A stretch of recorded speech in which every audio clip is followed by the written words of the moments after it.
It is pure comedy in my house right now. I told my 16-year-old son that in order for him to play his gaming PC, he has to beat Resident Evil 5 with my 5-year-old son.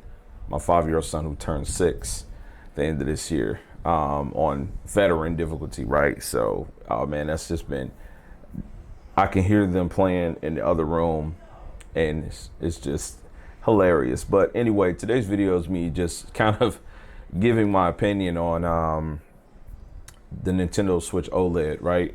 So listen, I don't have a degree nor any experience with developing hardware, but I just don't understand what this company thinks about, man. Like I feel like I hate it, but I love it. Like I love the fact that the brand and the company has stayed afloat all these years, right? But I feel like I absolutely hate the fact that they try so hard to separate themselves from what their competitors do.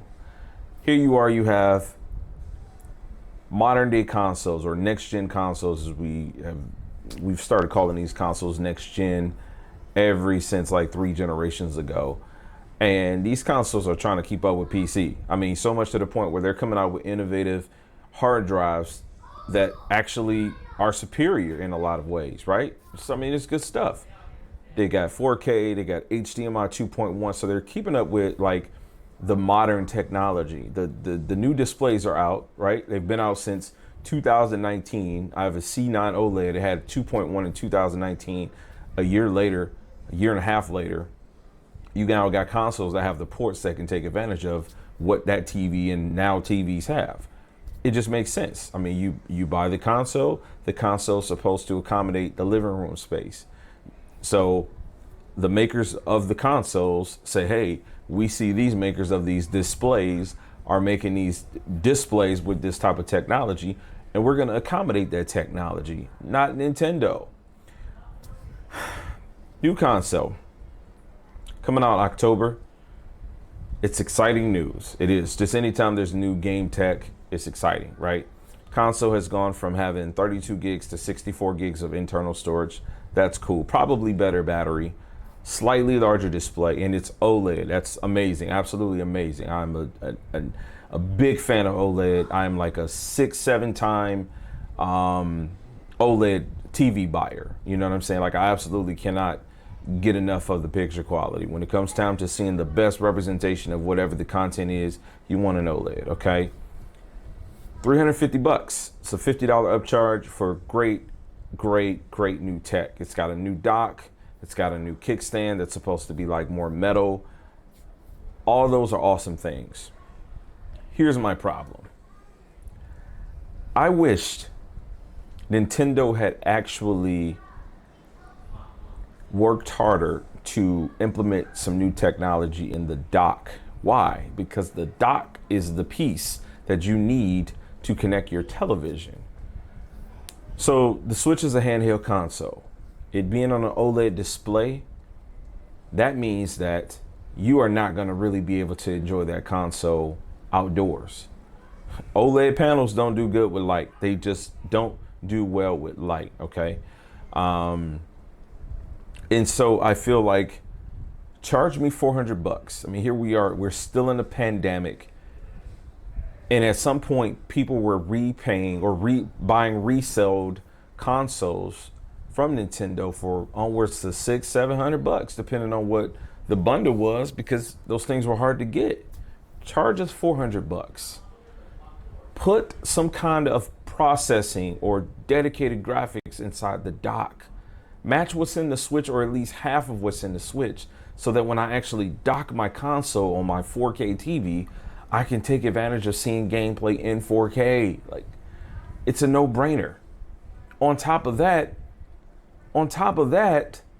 it puts you in a position, Nintendo, where if nothing else, your first party in-house games, the Marios, the Donkey Kongs, the Metroids, those games, you can work to upscale those games. You can enhance those games. You can do what Sony and Microsoft is doing. But no, they're not going to do that. Why?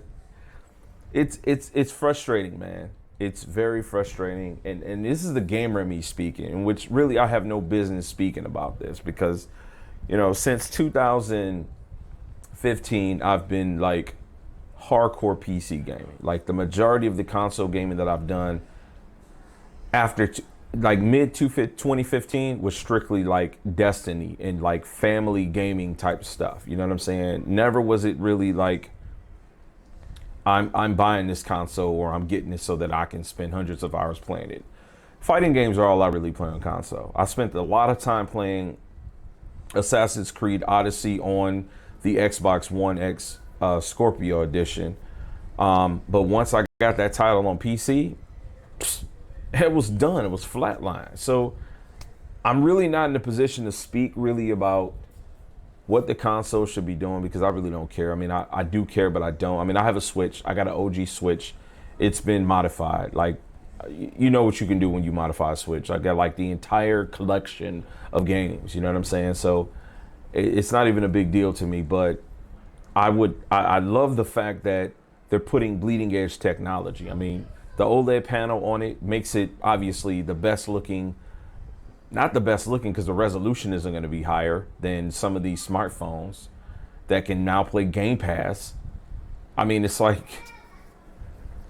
it just seems like they try so damn hard to go backwards. I mean, I don't understand it. I mean, tell me what you guys think, man. Are y'all excited about the new Switch OLED? I personally feel like, as I said, man, invest into the dock. If you make the dock, that's the piece that's not portable. The dock isn't portable. The dock is going to sit there. Put it as you could have kept the 32 gigs. Keep me at 32 gigs. Give me an SD card port on the dock, right? You put an Ethernet port on there. Good job.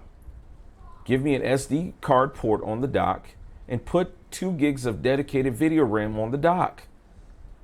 So that when I put the Switch on the dock, I'm using that GPU plus the GPU that's on the dock, and I'm pushing more frames. I'm pushing higher resolution. I'm pushing better graphics, more fluid gameplay. Y'all have a good one. Max love.